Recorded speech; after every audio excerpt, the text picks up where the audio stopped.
As armas biológicas e a defesa que mata, por Paula Schmidt. O jornal The New York Times publicou nesta quarta-feira, 30 de dezembro de 2020, um artigo confirmando o que muitos suspeitavam, que o governo chinês não foi transparente em sua reação aos primeiros sinais da letalidade do coronavírus, escondendo a dimensão do problema ou mesmo se recusando a atuar para combatê-lo. Também foi mencionado, ainda que brevemente, que a origem do coronavírus ainda não foi confirmada. O jornal diz que, abre aspas, a resposta inicial atrasada soltou o vírus no mundo e prenunciou batalhas entre cientistas e líderes políticos sobre transparência, saúde pública e economia, fecha aspas, em vários países. É em nome dessa transparência e de saúde pública que o artigo de hoje vai falar um assunto tão sórdido e ainda assim tão pouco conhecido, que mais parece papo de conspiracionista, a indústria de armas biológicas. Esse tópico é pesado e não recomendo a leitura para pessoas de estômago delicado. É uma péssima escolha como artigo de fim de ano, admito. Mas decidi tratar dele porque, em quase 12 meses de pandemia, poucos sabem que já vivemos há anos sob uma ameaça biológica mais letal que o coronavírus. Se, por um lado, ainda temos tantas dúvidas sobre as origens da Covid-19, não sabemos se o vírus escapou de um laboratório, de onde ele veio e se surgiu espontaneamente. Por outro lado, estamos sob um risco muito maior que já foi devidamente documentado em livros premiados, depoimentos a cortes internacionais, documentos das Nações Unidas, documentários vencedores de festivais. Essa ameaça, estranhamente desconhecida do público em geral, não vem necessariamente de países como a Coreia do Norte e o Irã, por exemplo, os tradicionais bichos-papões das histórias contadas para nos fazer dormir. A ameaça vem, na verdade, de quem nos conta as histórias. Era uma vez um grupo de ovelhas na idílica ilha escocesa de Gruinard, que pastavam alegremente e morreram com antrax. Mas aquilo não foi acidente.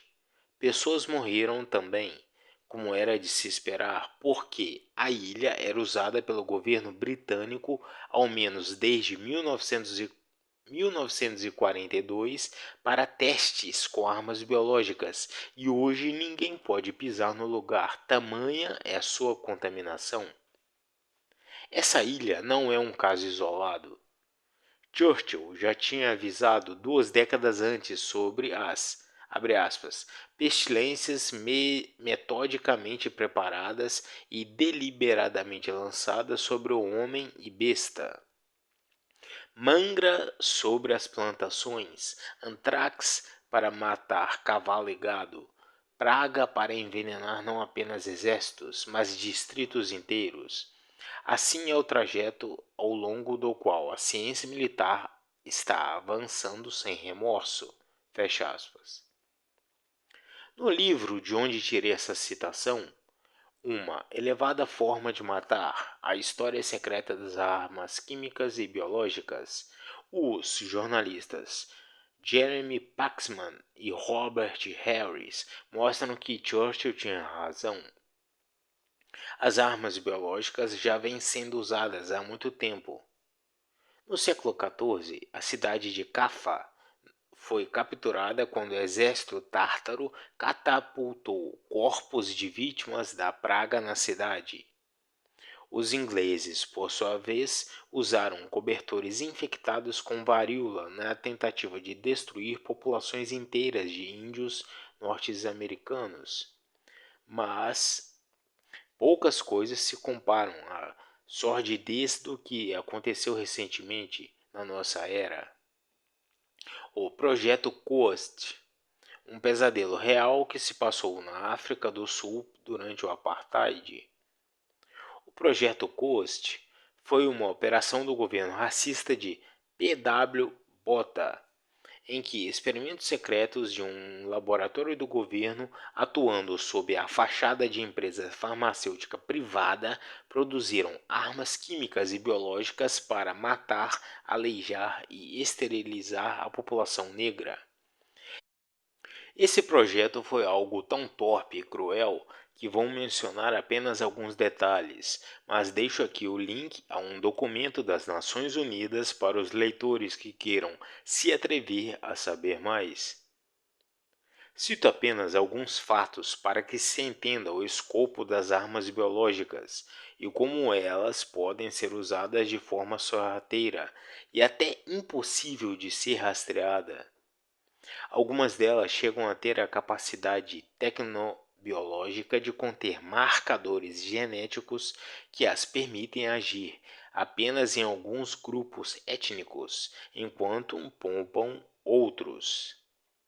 O documento intitulado O Programa de Guerra Biológica e Química do Apartheid, produzido pela ONU, mais especificamente pelo UNIDIR, seu Instituto para a Pesquisa do Desarmamento baseado em Geneva, mostra que diretores do laboratório RRL, Roderblatt Research Laboratories, chegaram a discutir maneiras de fazer Nelson Mandela desenvolver um câncer e morrer antes de sair da prisão. Na página 97, pode-se ver uma lista de dezenas de agentes químicos e biológicos usados no laboratório. Os métodos de contaminação são variados: protetor labial, shampoo, desodorante, vacinas, tabaco, bebidas alcoólicas. Pessoas foram capturadas e usadas para teste. Muitas morreram. Os corpos eram jogados ao mar. Alguns foram inoculados com veneno de cobra. Outras com agentes biológicos que paralisavam o sistema nervoso e matavam lentamente. Vários produtos foram exportados para outros países, e isso é admitido pelo ex-diretor do RRL, Walter Besson, em entrevista exclusiva para o documentário Anthrax War, uma obra-prima investigativa premiada e disponível por inteiro neste link. Ali Basson explica, entre outras coisas, que tentou produzir uma espécie de contraceptivo imunológico. Traduzo a fala do inglês mantendo as aparentes inconsistências do original. Abre aspas. Nós tínhamos o objetivo de sintetizar uma certa proteína que estava no esperma com um propósito contraceptivo. O objetivo era que, se você pudesse imunizar a mulher contra o esperma, então você a tornaria infértil. Nós fomos requisitados para fazer isso para outro país que tinha uma explosão populacional séria como parte de intercâmbio de tecnologia. Fecha aspas. O narrador do documentário explica que Basson nunca conseguiu aperfeiçoar a vacina. Ele nega que ele tenha sido planejada como arma étnica. Basson afirma que todo o material produzido no laboratório foi descartado em alto mar. Outra entrevistada é Ellen Purkett, pesquisadora da Academia Naval dos Estados Unidos que investigou o caso. Ela conta que o laboratório sul-africano conduziu pesquisas para controlar o tamanho da população negra e, para isso, os cientistas mergulharam em, abre aspas, pesquisas de modificação genética e maneiras de criar contraceptivos que pudessem esterilizar os negros sem que eles soubessem, fecha aspas. Para Chandra Gold, investigadora da Comissão da Verdade e Reconciliação sul-africana e que coassina o documento do UNIDIR, também foi entrevistada no documentário. Um dos focos do laboratório era encontrar toxinas que fossem administradas nos indivíduos sem que pudessem ser detectadas após a morte. Dias depois do ataque do 11 de setembro de 2001, cartas contaminadas com esporos da bactéria que causa a antrax foram enviadas a membros do Congresso norte-americano e jornalistas. O Congresso teve que ser fechado e ao menos 5 pessoas morreram. Esse ataque foi trágico, mas serviu para incentivar o apoio popular à invasão no Iraque e à eliminação das supostas armas de destruição em massa. Mas, depois de milhares de mortos e trilhões de dólares transferidos do contribuinte norte-americano para uma minoria de mercenários e empresas de reconstrução, as tais armas nunca foram encontradas, muito menos a anthrax. Ela poderia ter sido achada, quem diria, em lugares de muito mais fácil acesso: Estados Unidos, Canadá e Reino Unido.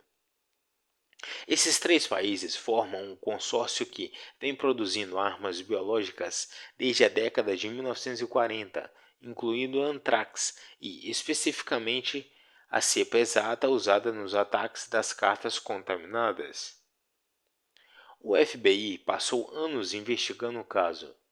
Sua primeira suspeita recaiu sobre Stephen Hatfield, um patologista especialista em armas biológicas que tinha trabalhado em Fort Detrick, um centro de pesquisas de armas biológicas do exército norte-americano.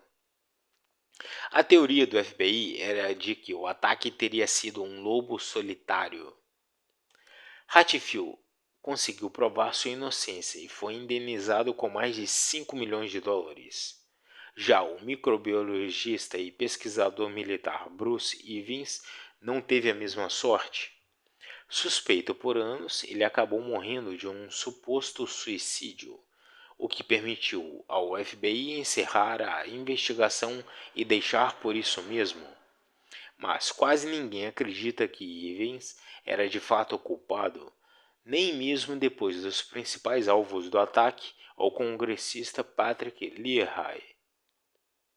Outro microbiologista cuja causa mortis oficial é suicídio foi David Kelly, conhecido como o czar das armas biológicas no Reino Unido. Kelly era diretor de Porton Down, o Centro Inglês de Armas Biológicas. Ele teria cometido suicídio logo após de ser identificado como a fonte da BBC numa declaração que desmentiu o governo inglês e sua afirmação de que o Iraque teria o poder de disparar armas biológicas em 45 minutos. Mas, segundo Anthrax War, Kelly morreu logo depois que revelou a Gordon Thomas que queria escrever um livro de memórias. Thomas, agora falecido, era um dos maiores especialistas em espionagem e um dos grandes jornalistas investigativos que já existiram. Ele lembrou a Kelly que, por ele ter assinado o Ato dos Segredos Oficiais, um livro daquele jamais seria publicado. Mas o que aconteceu também por volta da morte de David Kelly foi o fim da Operação Antler, uma também investigação de 5 anos sobre os experimentos conduzidos em Porton Down, sob o comando de David Kelly. Só para terminar essa história, Norman Baker, membro do Partido Liberal Democrata e atualmente um dos maiores críticos da ditadura comunista no parlamento inglês, duvida que David Kelly tenha se suicidado. Escreveu um livro defendendo essa tese. Tese essa apoiada por muita gente séria, incluindo um grupo de médicos que examinou o corpo do biólogo. Mas aqui entra algo interessante. Baker afirma que David Kelly e Walter Basin trabalharam em conjunto. O próprio Basin, o monstro do laboratório sul-africano admite ter se encontrado com Kelly algumas vezes e ter visitado Porton Down. Termino este artigo lembrando que militares norte-americanos da linha de frente são obrigados a se vacinar contra a anthrax por meio de um programa iniciado no governo Bill Clinton, que já vacinou mais de 2 milhões de soldados. No documentário vemos um membro do exército que se recusou a ser vacinado, uma mulher que foi subsequentemente julgada numa corte marcial e dispensada com desonra. Existem outros casos parecidos. As vacinas são todas feitas por um único laboratório, e a justificativa para sua obrigatoriedade é que os soldados norte-americanos precisam se defender de uma ameaça real. A ameaça é essa produzida pelas forças militares do seu próprio país em ao menos 2 centros de pesquisa. O biólogo molecular Jonathan King do MIT explica como as coisas funcionam e ilustra com perfeição a simbiose entre a defesa e o ataque, quando ambos se transformam em indústrias. Abre aspas. A resposta aos ataques de anthrax tem sido a criação de uma campanha nacional de bilhões de dólares para nos defender de terroristas conhecidos, mas o caráter desse programa é mais ou menos assim. O que os terroristas vão aprontar, qual substância mais nociva, mais perigosa, mais difícil de diagnosticar, qual o micro-organismo mais difícil de combater que podemos imaginar. Bem, então vamos trazer esse micro-organismo à existência para que possamos descobrir como nos defender dele. Fecha aspas. Para King, esse programa de defesa biológica é impossível de ser distinguido de um programa de ataque biológico, porque os dois fazem a mesma coisa. Feliz Ano Novo para todos! O link para este artigo encontra-se na descrição do vídeo.